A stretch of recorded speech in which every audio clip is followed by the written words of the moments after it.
Praise the Lord. आज आप एक हिस्ट्री को देख रहे हो। ये वो जगह है जहां पर पौलुस अपनी तीसरी मिशनरी यात्रा के दौरान वो यहाँ पर आया था। इस जगह का नाम है सामोस, जो कि प्रेरितों के काम 20 उसकी 15 आयत में आप जब पढ़ते हैं, आप इस सामोस को पढ़ते हैं जहां पर पौलुस अपनी मिशनरी यात्रा के दौरान यहां से वो निकला था। जिस मेन जगह के ऊपर मैं जा रहा हूं आज, वो यहीं से होकर निकलती है। उसका नाम है पतमुस नामक टापू। वही टापू जहां प्रभु यीशु मसीह ने प्रकाशित वाक्य को अपने चेले यूहन्ना को दिया। दुनिया की one of the most blessed place, आज मैं वहां पे जा रहा हूं। तो आज जो आप ये सामोस नाम का टापू देख रहे हैं, इस टापू से जब पौलुस अपनी तीसरी मिशनरी यात्रा पे था, यहां से कुछ दूर के ऊपर वो त्रोआस में था। और उसके बारे में मैं आपको वर्ड अभी दूंगा अंदर जाके, और आप इस जगह को देखिए कि आप हिस्ट्री को देख रहे हो। आप पौलुस जहां जहां से गुजरा, आप उस जगह को देख रहे हो। जहां जहां उसने प्रीच किया, जिन जिन आइलैंड्स के ऊपर, आप उस जगह के ऊपर देख रहे हो। तो आज मैं आपको बताने वाला हूं कि ये कौन सी जगह है और इसका महत्व इस हिस्ट्री में क्या है, बाइबल की हिस्ट्री में क्या है। तो आज जितने लोग आप परमेश्वर की हुजूरी में हो, खुदा की स्पिरिट आपको इतना आज छुएगी। और अगर आप बीमार हैं तो आज आपका दिन है यीशु मसीह के नाम में हीलिंग को लेने का। और मैं आपकी लाइफ के ऊपर प्रोफेसी करता हूं, आज आप वचन को सुनते सुनते हील होंगे, वचन को सुनते सुनते पवित्र आत्मा से भरेंगे, वचन को सुनते सुनते अपनी व्हील चेयरों से आप खड़े हो जाएंगे और खुदा का रूह आपको छुएगा और आपके बंद रास्तों को खोलेगा। तैयार रहे परमेश्वर के वर्ड को सुनने के लिए। राइट नाउ मैं इस दुनिया के सबसे पवित्र स्थानों में से एक स्थान, वो केव, वो गुफा जहाँ पर प्रभु यीशु मसीह ने अपने दास यूहन्ना को दर्शन दिए थे, मैं उसी गुफा में अभी मौजूद हूँ।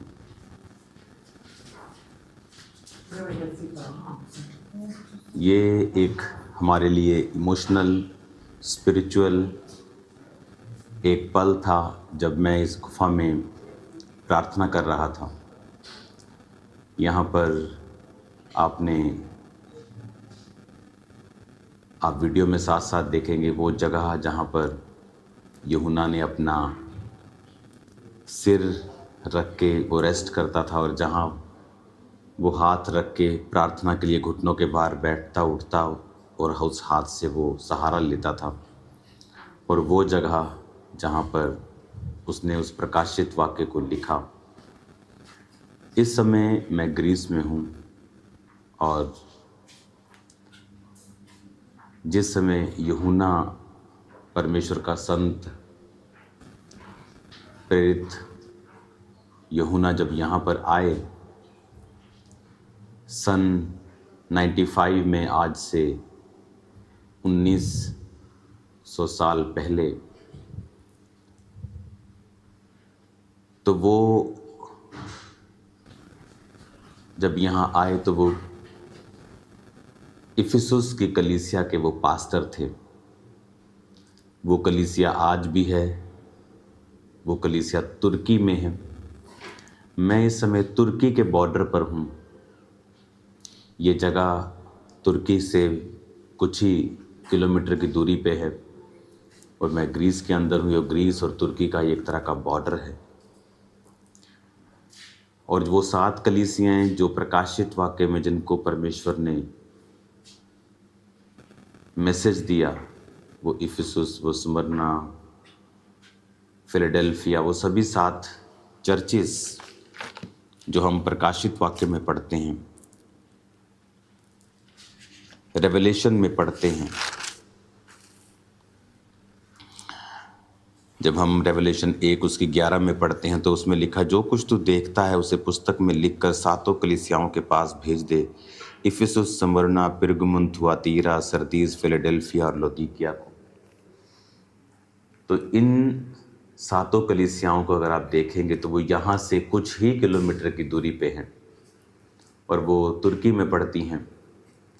और इस मैसेज को देने से पहले परमेश्वर ने मुझसे कहा था कि कलीसिया को बोल कि वो सब बीमारों को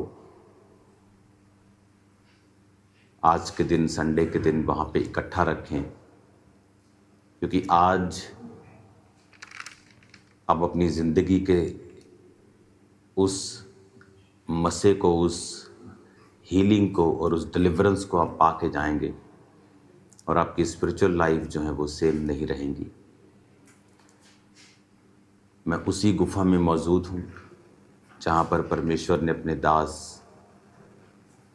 संत यूहन्ना को दर्शन दिया था। वो मेरे पीछे जो गुफा का स्थान है वो आप वीडियो में साथ साथ देखेंगे, जहाँ पर वो रेस्ट करता था, जहाँ पर वो अपने हाथों से सहारा लेके खड़ा होता था और जहाँ पर उसने उस प्रकाशित वाक्य को लिखा कि संत यूहन्ना जब तुर्की में प्रीच करते थे, जिसे एशिया माइनर बोला जाता है, तब आप बाइबल में उसे एशिया माइनर के नाम से पढ़ते हैं, जो मॉडर्न डे का, आज का तुर्की है। तो वहाँ की गवर्नमेंट जो थी वो उनसे बहुत इनसिक्योर हो गई थी, क्योंकि उनका प्रभाव जो था वो बहुत बड़ा था। तो उन पर फॉल्स एक्यूजेशन लगाकर उनको मारने की कोशिश की गई, और जब उनको उबलते हुए तेल में डाला गया और वहाँ उनका बाल भी बांका नहीं हुआ तो वो डर गए और इस पतमुस नामक टापू पर उन्हें बाकी कैदियों के साथ, क्योंकि यहाँ पर छोड़ दिया जाता था, ये बहुत दूर है। आज मैं एक शिप के सहारे से यहाँ पहुँचा हूँ और मैंने जो पहले आपको वचन दिया समोस से, जहाँ पर पौलुस अपनी तीसरी मिशनरी यात्रा के दौरान रुके थे, और आज जब समोस से हम यहाँ आए तो बहुत दूर ये आइलैंड है। और एक चीज़ जो मैं आपको दिखाना चाहता हूँ, अगर आप मेरे संग मुझे फॉलो करें तो मैं आपको ये दिखाना चाहता हूँ कि तो जब पतमुस टापू, मैं आपको ये गुफा से दिखा रहा हूँ जहाँ पर यूहन्ना ने लिखा था, और ये बिल्कुल मेरे सामने आप देख सकते हैं। अगर आप देखें जहाँ ये आदमी जा रहा है, ये वो गुफा है, ये अंदर। तो आप पूरी वीडियो में, मैं वहाँ पे था तो आप उसको देखेंगे साथ साथ वीडियो में। तो ये वहाँ पर हम अपने शिप को देखते हैं, और अगर आप देखेंगे इस पतमुस नामक टापू को, और इसको मैंने बड़े ध्यान से देखा है, वो समंदर अटैच है इसके साथ, और ये सारा एक ही टापू है, और ये पतमुस के साथ एक और टापू है। लेकिन ये अगर आप टापू बड़े ध्यान से, मैंने इसकी स्टडी की, अगर आप देखेंगे तो इसमें जितने पेड़ आपको नज़र आ रहे हैं ये सब बाद में लगाए गए हैं। ये आपको छोटे छोटे पेड़ जो नज़र आ रहे हैं ये सदियों से यहाँ नहीं है। और अगर आप ओरिजिनली इस टापू को देखेंगे तो ये ऐसा टापू था जब यूहन्ना यहाँ संत आए होंगे तो ये वो इस तरह से दिखता था। ये एक बंजर प्रकार का ये टापू था। बहुत कम प्रकार के यहाँ उस समय फल रहे होंगे, बहुत कम प्रकार के खाने के यहाँ पर स्थान होंगे, क्योंकि जितने पेड़ अभी आप देख रहे हो मेरे आसपास ये सभी अभी के लगाए गए हैं, और ये छोटे छोटे पेड़ जो आप देख रहे हो।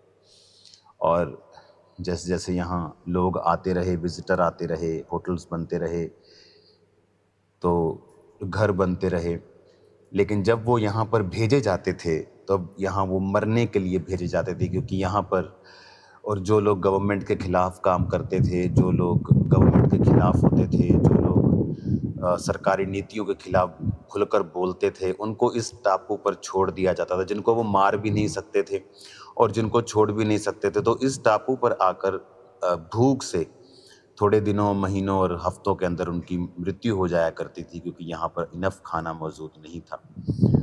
कभी मछली आप कितनी पकड़ सकते हो, आपके पास कोई चीज़ नहीं है, आपके पास कोई इनफ कपड़े नहीं हैं, यहाँ बहुत ही सर्दियों में सर्दी, गर्मियों में गर्मी।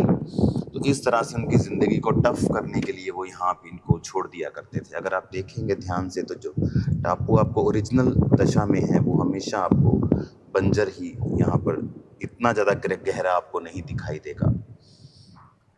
तो इस तरह से तो 95 ईस्वी में संत यूहन्ना पतमुस नामक टापू पर छोड़ दिए गए थे और इस टापू पर जो लोग उनके साथ वो सज़ा भुगत रहे थे, उन्होंने उनको प्रचार किया, उनको बपतिस्मा दिया, क्राइस्ट का उन्हें फॉलोअर बनाया। और इस गुफा में जो एक वोल्केनिक केव है, यानी ये ज्वालामुखी के कारण एक केव बनी थी, और ये अब यहाँ तो आपको ये लकड़ी के नज़र आ रहे हैं क्योंकि ये बनाए गए हैं, लेकिन अंदर जो केव हमने देखी हैं वो टोटल एक पत्थर की एक गुफा है टोटल बनी हुई। और उस पत्थर की गुफा में जब आप देखेंगे उसे साथ साथ वीडियो में, तो वो वोल्केनिक ज्वालामुखी के लावा के साथ बनी गई एक गुफा है। तो वो इस जगह के ऊपर वो प्रार्थना करने के लिए आया करते थे, वो प्रीच करते थे नीचे लोगों को, यहाँ के जो कैदी थे उनको बैप्टाइज करते थे, और उसके बाद यहाँ पर वो अलग प्रार्थना करने के लिए, जिस तरह प्रभु यीशु मसीह अलग जंगलों में जाकर वो प्रार्थना करते थे, वो यहाँ पर भी वो प्रार्थना करने के लिए आया करते थे। तो जब वो प्रार्थना करने के लिए यहाँ पर आते थे तो तब परमेश्वर ने उनको यहाँ पर दर्शन दिया था, और उस दर्शन के दौरान जिस जगह पर वो प्रकाशित वाक्य पुस्तक लिखी गई, उस जगह को भी आप अभी देख रहे होंगे वीडियो में। एक बहुत स्ट्रॉन्ग मैसेज है जो परमेश्वर हमें देना चाहता है, और ये बहुत ही स्ट्रॉन्ग मैसेज परमेश्वर हमें देता है।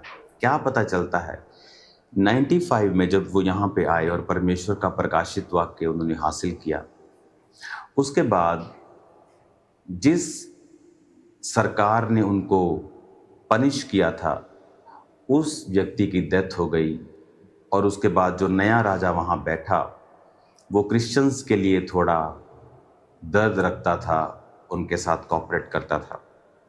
उसके बाद संत यूहन्ना को वापस उसी स्थान पर बुला लिया गया और वो यहाँ से चले गए, और वहाँ पर फिर वो अपनी ज़िंदगी के बाकी बुढ़ापे के दिनों को उन्होंने बिताया।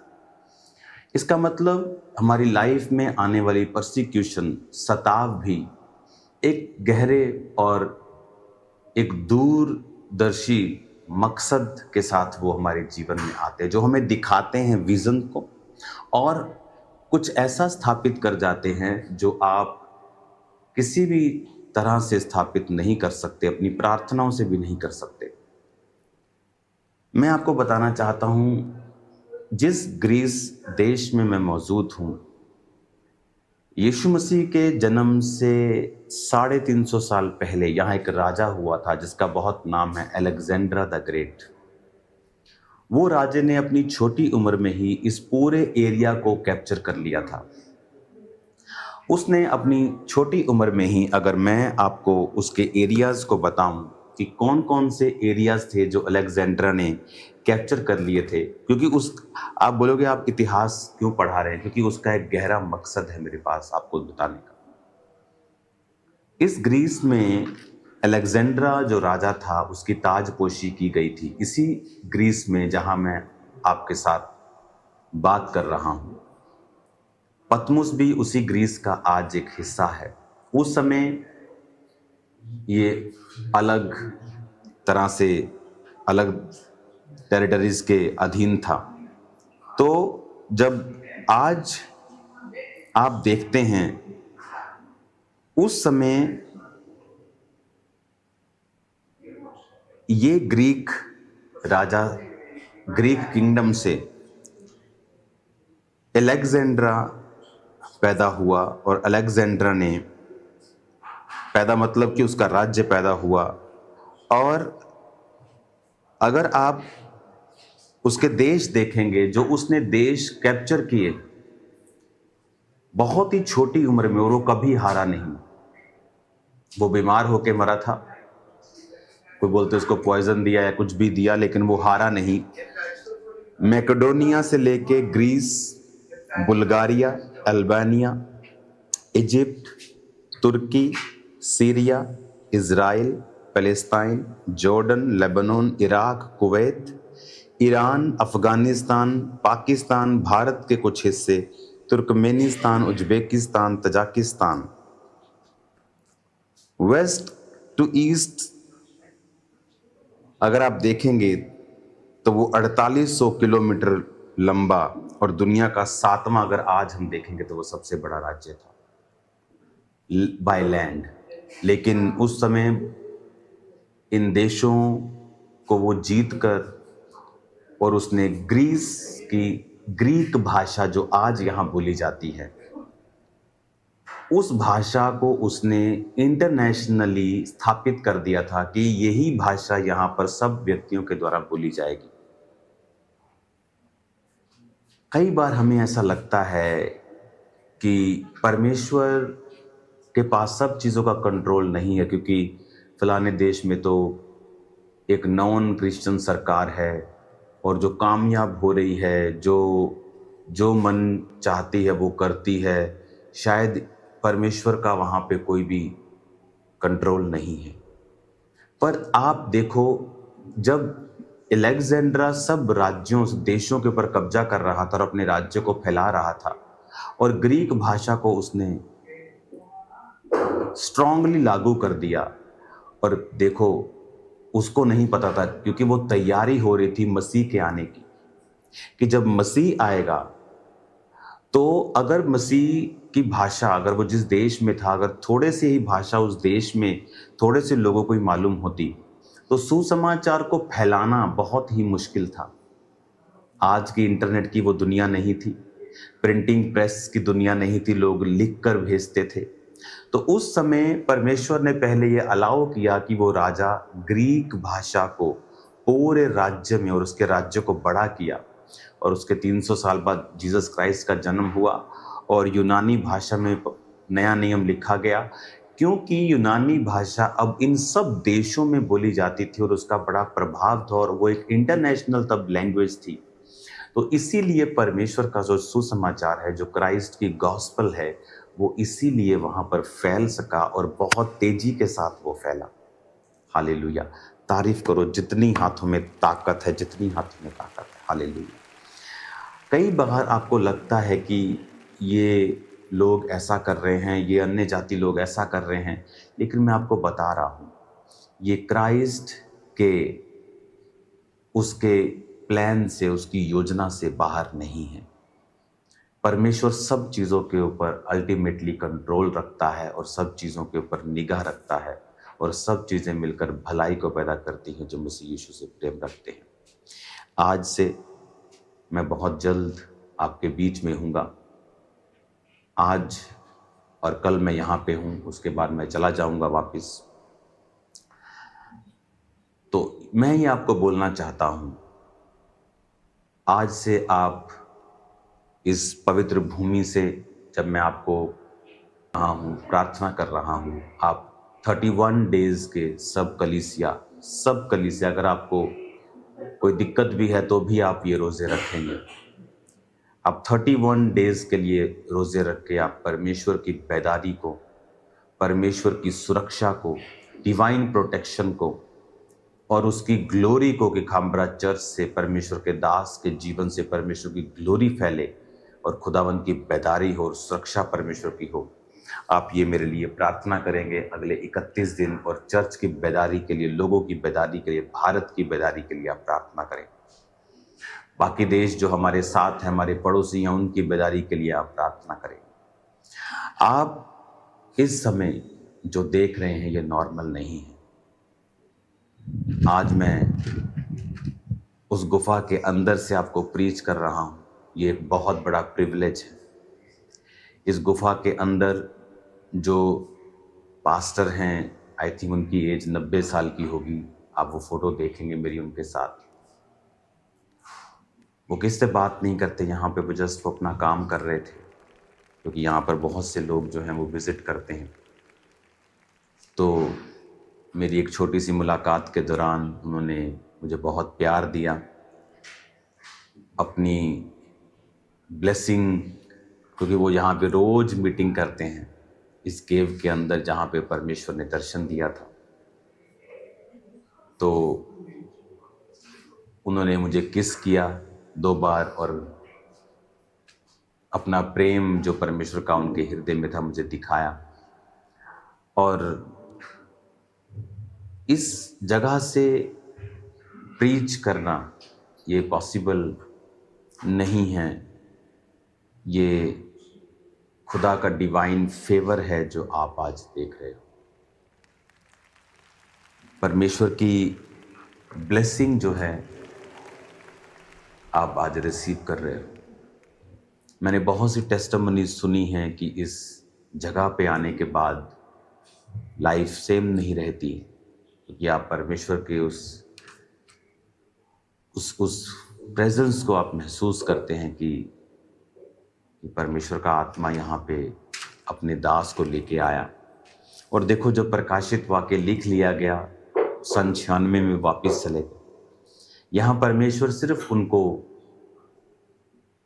कुछ देने के लिए लेके आया था। लोगों के लिए वो सजा थी, लोगों के लिए वो पनिशमेंट थी, लोगों के लिए एक दास के ऊपर एक सरकार का कब्जा था।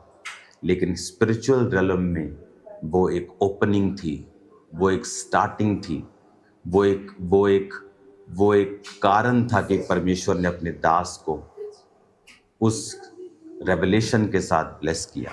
उस जगह को भी आप देखेंगे कि जब परमेश्वर की आवाज़ तुरही के साथ उसे सुनाई दी थी, तो उस चट्टान में 3 दरारें पड़ गई थी अंदर, और वो दरारें अंदर पड़ गई थी, और दरारें आज भी वहाँ मौजूद हैं, जो त्रिएकता को यानी बाप, बेटा, पवित्र आत्मा को दर्शाती हैं, जो फादर को, सन को और होली स्पिरिट को दर्शाती है। हालेलुया। आज मैं आपको ये बताना चाहता हूँ, आपकी लाइफ में अगर आप परमेश्वर के साथ वफादार हैं, तो कुछ भी घटना क्यों नहीं हो रही हो, कुछ भी क्यों नहीं हो रहा हो, कैसा भी सिचुएशन क्यों नहीं हो, वो सब चीज़ें आपकी भलाई के लिए ही मुड़ जाएंगी। आज इस फेक दुनिया में फेक लोग, fake believers, fake pastors, fake apostles और फेक सर्वेंट्स की दुनिया में, जहाँ पर लोग फेसबुक को भविष्यवाणियाँ करने के लिए इस्तेमाल करते हैं, जहाँ लोग मसीह को बेचने के लिए इस्तेमाल करते हैं, जहाँ लोग अपनी पोजीशंस का फ़ायदा उठाते हैं, जहाँ लोग फेक हो चुके हैं, जिन्हें परमेश्वर की परवाह नहीं है, जिन लोगों की परवाह है, जो परमेश्वर को खुश नहीं करना चाहते हैं, जो सिर्फ लोगों को हैप्पी करना चाहते हैं, चाहे उन्हें उसके लिए पाप करना पड़े, व्यभिचार करना पड़े, चोरी करनी पड़े, चाहे उनको गलत रीति से ही परमेश्वर का नाम ले लेकर कुछ बोलना पड़े। हम उस दुनिया में रहते हैं। ये ऐसी दुनिया है, ये बन गई है ऐसी, लेकिन असल में ऐसी दुनिया नहीं है जो परमेश्वर की। आज इस स्थान से मैं आपको ब्लेस्ड घोषित करता हूँ और आपके लिए प्रार्थना करता हूँ कि आपकी जिंदगियां क्राइस्ट में, वर्ड में मजबूत हो जाएं, आपकी जिंदगियां परमेश्वर के चरित्र के मुताबिक हो जाएं, कि आप परमेश्वर के नाम को फैला सकें। परमेश्वर ने आपको एक बड़ा दर्शन दिया है, मुझे एक बड़ा दर्शन दिया है। उस दर्शन के मुताबिक आप प्रार्थना करें कि परमेश्वर मेरे रास्तों को ओपन करे और वो गॉस्पल को हम पूरी दुनिया में और भारत में और भारत के सब पड़ोसी देशों में दे सकें। आज जब इस पतमुस नामक टापू में और उसके बाद उस गुफा के अंदर से, जहां पर परमेश्वर के दास संत यूहन्ना ने दर्शन पाया था, इस परमेश्वर की प्रेजेंस में मैं आपको बोल रहा हूँ, आपकी जिंदगी आज से सेम नहीं है यीशु मसीह के सामर्थ्य नाम में। आज मैं अपने परिवार के साथ यहाँ मौजूद हूँ और परमेश्वर ने हमारी अगुवाई की कि इस अगस्त महीने में जो मेरा मसीह में आने का महीना है, कि जब मैं आपके पास इंडिया में आऊँ तो मैं पहले यहाँ पर आकर इस पवित्र जगह को देखूं और इसको महसूस करके मैं आपको बताऊं परमेश्वर के बारे में। God bless you all. अब मैं ये चाहता हूं कि मैं आप लोगों के लिए यहाँ से प्रार्थना करूं और आपको बताऊं कि कुछ भी ऐसा नहीं है जो परमेश्वर के हाथों में नहीं है, कुछ भी ऐसा नहीं है जो परमेश्वर के कंट्रोल में नहीं है। हर बात मिलकर भलाई को पैदा करती है और आप परमेश्वर की भलाई को देखने वाले हैं यीशु मसीह के सामर्थ्य नाम में। और आज मैं आप लोगों के लिए प्रार्थना करना चाहता हूं